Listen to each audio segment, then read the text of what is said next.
What if we told you that one of the smallest countries in Africa accomplished something that some of the most advanced economies in the world find difficult to achieve? Under the incredible leadership of President Ibrahim Traore, Burkina Faso has completely eliminated its $4.79 billion national debt without accepting any assistance from the West.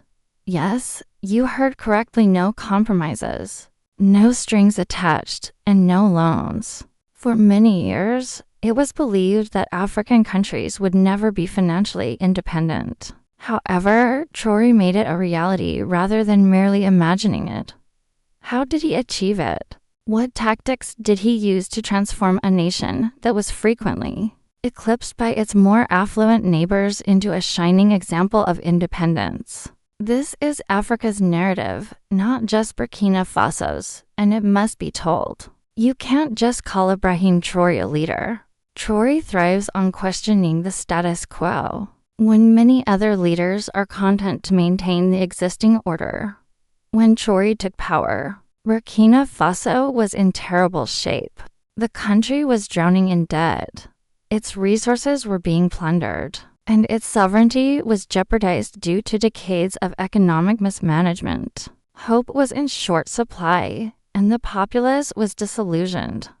For most leaders, obtaining further loans from foreign governments or international organizations would have been the sensible course of action.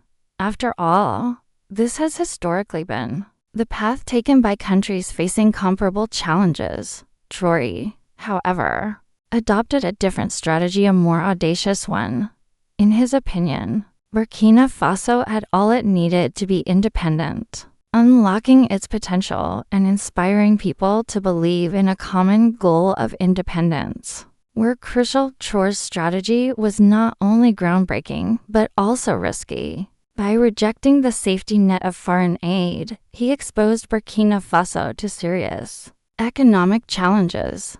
However, he also laid the groundwork for a historic shift that would not only settle the country's debt, but also change its trajectory for the future. This boldness to question long-standing structures is what makes Traore's story so compelling. But to fully comprehend the scope of his accomplishment, we must examine the details of Burkina Faso's transformation. When Traore assumed control, the statistics presented a dismal image. Burkina Faso owed $4.79 billion, an enormous amount for a nation with limited economic infrastructure. However, Traore viewed these figures as challenges that could be overcome with the right approach rather than as insurmountable barriers. He stated that the goal was to protect Burkina Faso's wealth, and the army would go to any lengths to ensure this. He explained that their wealth had turned them into victims, and imperialists sought to exploit this wealth to maintain their dominance. Traore firmly declared that Burkina Faso would never give up and would ensure its security. He emphasized that there would never be an abdication from Burkina Faso, and that the people would continue to fight for complete freedom and independence. One of Traore's first actions was to identify the sources of financial leakage in the country. He pointed out that although Burkina Faso had abundant natural resources, particularly gold, not much of the revenue remained within its borders. Foreign companies had controlled the mining industry for many years, reaping enormous profits while contributing little in taxes or royalties. By renegotiating contracts to ensure Burkina Faso received a more equitable share of earnings, Traore's administration took a firm stand against these exploitative practices. Additionally, he implemented tough measures against illegal mining operations that had embezzled millions of dollars in profits. Resource management was only one aspect of Traore's financial reform. Budgetary restraint was also a top priority for his administration. Government funds were reallocated to vital sectors like infrastructure development and debt repayment, while wasteful spending was reduced. The goal was not austerity for its own sake, but ensuring that every dollar spent served a purpose. However, It was Traore's ability to involve the populace that made his strategy truly revolutionary. He presented debt repayment as a national mission rather than a government obligation. This sense of collective accountability served as a catalyst for Burkina Faso's economic recovery. But why was debt repayment so crucial for countries like Burkina Faso? Debt is more than just a balance sheet figure, it is a control mechanism. Like many African countries, Burkina Faso was entangled in a web of reliance created by global financial institutions. For years, these loans often came with strings attached, structural adjustment programs that imposed restrictions on a nation's ability to allocate its funds, rank its industries, and even control its resources. Foreign interests were prioritized over local needs, as the conditions were designed to ensure repayment rather than empowerment. For example, a large portion of Burkina Faso's population depends on agriculture for their livelihood. Structural adjustment programs often called for market liberalization, which meant cutting subsidies for domestic farmers to make room for imported agricultural products. In theory, this might have increased market competition, but in reality, it inundated the local economy with low-cost imports, severely harming domestic production. Food security decreased. Farmers struggled to market their produce, and the country's reliance on outside resources grew.